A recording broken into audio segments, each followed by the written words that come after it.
अस्सलामुअलैकुम everyone, welcome back to my YouTube channel. तो कैसे हैं आप सब? उम्मीद करती हूँ कि बिल्कुल ठीक ठाक होंगे, खैरियत से होंगे। मैं भी बिल्कुल ठीक हूँ। तो जी, आज का दिन तो नहीं है, ये मेरा कल वाला ब्लॉग है, क्योंकि कल मैं ब्लॉग जो है नहीं अपलोड कर सकी थी कुछ मसरूफियात की वजह से। यहाँ पे मैं किचन की सफाई वगैरह करी थी। नाश्ता वगैरह बनाने के बाद किचन अच्छी तरह से मैंने साफ़ कर लिया था, मैंने चूल्हा वगैरह साफ़ किया। तो मैंने सोचा कि आज थोड़ी सी स्किन केयर करते हैं। तो स्किन केयर के लिए यहाँ पे मेरा फेशियल सेट पड़ा हुआ था। ये मेरा एक मॉइस्चराइज़र था जो कि फेस हेयर रिमूव करने के लिए मैं यूज़ करती हूँ। तो यहाँ पे ये मेरा फेशियल सेट था। अब मैं आपको स्टेप बाय स्टेप बताती हूँ कि मैंने क्या क्या यूज़ किया। सबसे पहले तो इसका क्लिनजिंग मिल्क मैंने यूज़ किया था। ये क्लिनजिंग मिल्क जो है ये काफ़ी ज़्यादा अच्छा है और इसका इस्तेमाल वगैरह सब कुछ पीछे लिखा हुआ है, और ये भी लिखा हुआ है कि ये हमारी स्किन से डर्ट वगैरह जो है ख़त्म करता है। तो जी, मुझे तो स्किन केयर करना बहुत ही ज़्यादा अच्छा लगता है, क्योंकि मेरी स्किन अच्छी रहे तो मुझे बहुत शौक़ है, इसलिए मैं अपनी स्किन केयर काफ़ी ज़्यादा करती रहती हूँ। आप लोग स्किन केयर करना अच्छा लगता है कि नहीं? आजकल गर्मियाँ हैं तो काफ़ी ज़्यादा लोग कहते हैं कि गर्मियों में क्या स्किन केयर करनी, लेकिन ज़्यादा गर्मी ही जो है स्किन की केयर की जाती है। तो ये इस फेशियल का दूसरा स्टेप था, और इसके बाद मैं आपको तकरीबन इसके सारे ही स्टेप यहाँ पे शो करूँगी जो मैंने स्टेप यूज़ किए थे। तो जी, गर्मियाँ हो या सर्दियाँ, स्किन केयर करना तो बहुत ही ज़्यादा ज़रूरी है। गर्मियों के लिए अलग से प्रोसेस हैं, अलग से चीज़ें होती हैं, और सर्दियों के लिए जो है अलग से चीज़ें होती हैं। मैं हर मौसम में अपनी स्किन का बहुत ज़्यादा ख्याल रखती हूँ। स्किन का ख्याल रखने का ये मतलब नहीं है कि आपने जो अपना कलर है वो आपका वाइट हो, बहुत ज़्यादा आपका कलर फेयर हो तो ही आपने स्किन केयर करनी है। स्किन केयर का ये भी मतलब है कि जो स्किन पे डस्ट वगैरह हमारी इकट्ठी हो जाती है, जो एक्नी है, ओपन पोर्स वगैरह हैं, इनकी केयर हम करते हैं ताकि ये चीज़ें हमारी स्किन पे ज़्यादा मज़ीद नहीं बढ़ें और हमारा फेस बहुत ज़्यादा ख़राब नहीं लगे। स्किन केयर का ये मतलब है कि हम अपनी स्किन को बुरी जो चीज़ें हैं जिससे हमारी स्किन अफेक्ट होती है उनके असरात कम करें, और ये चीज़ें हमें कम से कम मंथ में 2 से 3 बार तो यूज़ करनी ही चाहिए। मैं कम से कम मंथ में 2 बार नहीं तो 1 बार तो लाज़मी यूज़ करती हूँ। उसके बाद जी, मैंने सोचा कि फ़ेस की केयर तो कर ली है, अब हाथ पाँव की केयर भी ज़रूरी है। तो उसके लिए मैंने मैनीक्योर पेडिक्योर ही हाथ घर में रेडी कर लिया था। उसके लिए मैंने नीम गर्म पानी लिया था। पानी आपने इतना लेना है कि आपके हाथ पाँव जो है बर्दाश्त कर सकें। यहाँ पे मैंने ब्लीच का पाउडर लिया था जो इसमें यूज़ करना था। ये एक जो है बेकिंग सोडा था, और टूथपेस्ट थी, आप कोई भी यूज़ कर सकते हैं। यहाँ पे नमक था, सरसों का तेल था। ये मैंने एक एसेंशियल ऑयल लिया था, रोज़मेरी एसेंशियल ऑयल था, और ये थोड़ी सी ग्लिसरीन थी जो मैंने इस्तेमाल करनी थी। ये मेरा सीरम था जो मैं घर पे बनाती हूँ हैंड एंड फीट के लिए। और उसके बाद ये ब्रश था, यूज़ किया ब्रश या न्यू ब्रश आप कोई भी यूज़ कर सकते हैं, जो कि आपने बाद में यूज़ नहीं करना टीथ के लिए। तो ये शैम्पू था। तो जी, सबसे पहले आपने क्या करना है, सबसे पहले आपने नीम गर्म पानी में अपनी मर्ज़ी के मुताबिक नमक ऐड कर लेना है। तो नमक मैंने जो है यहाँ पे 1.5 चम्मच ऐड कर लिया था। उसके बाद मैंने इसमें जो ब्लीच पाउडर था, आपके पास किसी भी कंपनी का ब्लीच पाउडर हो आप वो यूज़ कर सकते हैं। मेरे पास जो कंपनी का ब्लीच पाउडर था मैंने वो यूज़ कर लिया था। वो भी आप अपनी मर्ज़ी के मुताबिक ही ऐड कर सकते हैं। कुछ लोग जो है वो मैनीक्योर पेडिक्योर पे इसमें बेकिंग सोडा यूज़ करते हैं, लेकिन ब्लीच पाउडर यूज़ कर लिया तो बेकिंग सोडा की कोई ज़रूरत नहीं है। और इसमें थोड़ी सी खुशबू के लिए मैंने रोज़मेरी का एसेंशियल ऑयल जो है ये ऐड कर लिया था, क्योंकि इससे जो है हाथ पाँव में खुशबू भी हो जाएगी। क्योंकि काफ़ी ब्लीचिंग पाउडर ऐसे होते हैं कि जिनकी स्मेल काफ़ी ज़्यादा तेज़ होती है, तो उसका इफ़ेक्ट नहीं इतना ज़्यादा पड़ता। तो उसके बाद जी, ग्लिसरीन मैंने इसलिए ऐड की थी कि जब हम इसमें ब्लीच का पाउडर ऐड करते हैं तो हमारी स्किन थोड़ी थोड़ी ड्राई लगती है, तो ग्लिसरीन उसको ड्राइनेस को ख़त्म करने का काम करेगी।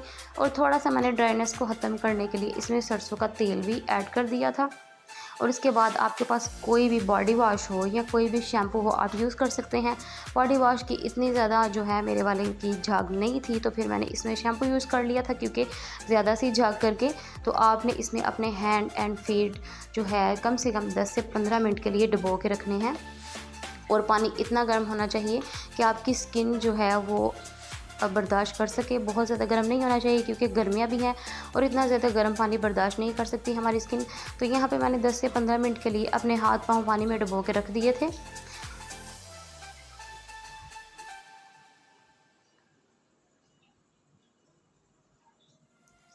उसके बाद जी, मैंने लिया था ब्रश, और ब्रश जो है मैंने अपने हाथ और पाँव के नेल्स पे और फिंगर्स पे अच्छी तरह से जो है इसे स्क्रबिंग की थी। स्क्रब यूज़ करने की ज़रूरत नहीं है, अगर आपके पास ब्रश वगैरह कोई चीज़ ऐसी पड़ी है तो आप ये यूज़ कर सकते हैं। तो मैंने अच्छी तरह से जो है अपने नेल्स की सफाई की थी, ताकि जो भी डस्ट वगैरह है वो ख़त्म हो जाए। तो नेल्स करने के बाद उसके मैंने पाँव के नेल्स के बाद अच्छी तरह से अपने हाथों के नेल्स पे जो है ब्रश अच्छी तरह से रगड़ रगड़ के साफ़ किए थे कि जो भी इनके ऊपर डस्ट लगी है तो ख़त्म हो जाए और इनमें शाइन आ जाए। उसके बाद जी मैंने जो पेस्ट था बेकिंग सोडा का और टूथपेस्ट का वो मैंने अच्छी तरह से मिक्स करने के बाद अपने पाँव और हाथों पे अप्लाई कर लिया था। आप भी ये तरीका घर में यूज़ कीजिएगा और आपको इसके बहुत ही अच्छे रिज़ल्ट्स मिलेंगे और कमेंट सेक्शन में ज़रूर बताइएगा कि आपको इसके रिज़ल्ट मिले या नहीं मिले।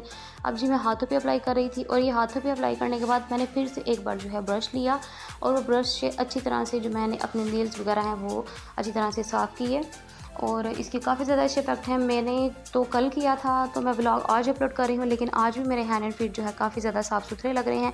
इसका ये मतलब बिल्कुल नहीं है कि आपके हाथ पाँव जो है बहुत से चिट्टे गोरे हो जाएंगे। इसका ये मतलब है कि जो भी मैल कुचैल होती है, हम काफ़ी दिन जो है बाहर घूमते हैं, घर के काम काज करते हैं, तो वो मैल कुचैल इन चीज़ों से ख़त्म हो जाती है और हमारे हाथों और पाँव में सफाई आ जाती है और बहुत ही ज़्यादा साफ़ सुथरे भी लगते हैं। सफ़ेद ना भी लगे तो कोई मसला नहीं, लेकिन साफ़ सुथरे लगना बहुत ज़्यादा ज़रूरी है। तो अब जी मैंने ये चीज़ें अप्लाई कर ली थी। मैंने हाथ पाँव अच्छी तरह से ड्राई करने के बाद अब जो मैं सीरम घर में यूज़ करती हूँ वो सीरम मैंने अप्लाई किया था अपने हाथों पे भी और पाँव पे भी। आपको रिज़ल्ट तो नज़र आ ही रहा होगा कि मैनीक्योर पेडिक्योर करने के बाद कितना अच्छा रिज़ल्ट मिला था। तो ये सीरम मैंने हाथ और पाँव पे अप्लाई किया था। ये सीरम मैं घर पे ही बनाती हूँ। इसके लिए क्या मैं चीज़ें यूज़ करती हूँ उसमें मैं एक दिन अलग से वीडियो बनाऊँगी और आपको बताऊँगी कि मैं ये सीरम घर में बनाती हूँ और इसमें क्या क्या चीज़ें ऐड करती हूँ। बहुत सी कॉमन चीज़ें हैं जैसे ग्लिसरीन, रोज़ वाटर, लेकिन उनके अलावा मैं कुछ एक दो ऐसी चीज़ें ऐड करती हूँ जो कि शायद कुछ लोग करते हैं, कुछ लोग नहीं भी करते। तो मैं इंशाल्लाह उस पर ज़रूर वीडियो बनाऊंगी और आपको बताऊंगी। तो जी देखिए हमारा सीरम अप्लाई करने के बाद हमारे हैंड एंड फीट कितने नीट क्लीन हो चुके हैं। आप ये तरीका घर में ज़रूर ट्राई कीजिएगा। पार्लर के बहुत से पैसों से आपकी जान भी बच जाएगी, आपका खर्चा भी बहुत कम होगा और थोड़े से पैसों में आप मैनीक्योर पेडिक्योर घर पे भी कर सकते हैं और ये चीज़ें आसानी से घर मिल जाती हैं। थोड़ी देर बाद जी हमारे घर पे आ गए थे ये छोटे छोटे मेहमान, तो मैंने सोचा कि इनसे आपको मिलवाया जाए। अबू बकर के साथ आज आई हुई थी उसकी एक छोटी सी फ्रेंड। तो इन बच्चों से मिलने के बाद हमने जाना था बाज़ार। तो बाज़ार जाने से पहले मैंने जाना था एटीएम यूज़ करने के बाद काफ़ी टाइम लग गया था। तो फिर उसके बाद मैं बाज़ार निकल गई। बाज़ार से हमें कुछ चीज़ें वगैरह लेके आनी थी क्योंकि मेरी भांजी की बर्थडे आ रही थी, तो हमने उनके लिए कुछ चीज़ें वगैरह लेके आनी थी। अमाया और मिरहा से तो आप मिल ही चुके हैं और ज़ैना फ़ातिमा जिसे मैंने रिसेंटली आपसे मिलवाया था, उसकी अल्हम्दुलिल्लाह फर्स्ट बर्थडे आने वाली है। तो वो 22 अगस्त को हो जाएगी 1 साल की माशाल्लाह से। और हम उनके लिए तीनों के लिए कर रहे थे शॉपिंग। बाकी दो के लिए तो ड्रेसेस लेने थे, लेकिन ज़ैना फ़ातिमा के लिए गिफ्ट भी लेना था और ड्रेस भी लेना था। तो इसलिए मैं मामा चल पड़े बाज़ार और बाज़ार में काफ़ी ज़्यादा रश भी था। तो हम यहाँ पे ड्रेस सेलेक्ट कर रहे थे। ड्रेस बहुत ही मुश्किल से हमें पसंद आए और बड़े ही क्यूट क्यूट से प्यारे प्यारे से ड्रेस थे। इंशाल्लाह जब मैं उनको दूँगी तो मैं आपको ज़रूर दिखाऊंगी कि मैंने उनके लिए कौन कौन से ड्रेसेस लिए थे। तो जी यहाँ पे हम ज़ायना का गिफ्ट लेने के लिए रुके थे और ये सामने कचौरी वाली शॉप थी। ये बहुत ही फेमस कचौरी की शॉप है इलामा इकबाल हाउस के पास। अगर आप में से कोई जानता है तो वहाँ पे ये कचौरी वाली शॉप है। वापसी तक इतनी गर्मी हो चुकी थी कि हमने सोचा कि थोड़ी सी ड्रिंक पी लेते हैं, तो हम इस शॉप पे सोडा पीने के लिए रुक गए थे। और ये बहुत ही मज़े का और फेमस तरीन यहाँ का सोडा है। तो मैं और मामा यहाँ पर सोडा पी रहे थे और गर्मी से बहुत ज़्यादा बुरा हाल था, इसलिए एक सोडा तो बनता था। इस शॉप पे जी हम आए थे और यहाँ पे हम पी रहे थे सोडा। उसके बाद जी हम चले गए अपने मामू के घर। तो ये मेरे कज़न की बेटी है, आयत इसका नाम है। हम मामू के घर चले गए थे क्योंकि ममानी जान की तबीयत कुछ ख़राब थी, तो उनकी अयादत के लिए गए थे। तो हमने सोचा कि बाज़ार से आके उनके घर जाते हैं, तो उनके घर गए। ये मेरे कज़न का बेटा है और इसका नाम अब्दुल हनान है और ये बाकी दूसरी दो बेटियां हैं। एक बड़ी बेटी है जिसका मैं फ़ेस नहीं दिखा सकती थी आपको, और ये अब्दुल रहमान आयत के साथ यहाँ पे खेल रहा था। हमने वहाँ पे थोड़ी देर ही टाइम स्पेंड किया और उसके बाद हम घर आ चुके थे।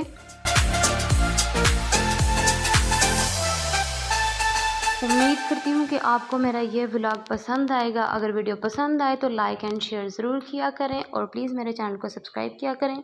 अगले वीडियो तक के लिए अपना बहुत सारा ख्याल रखिएगा। अल्लाह हाफ़िज़।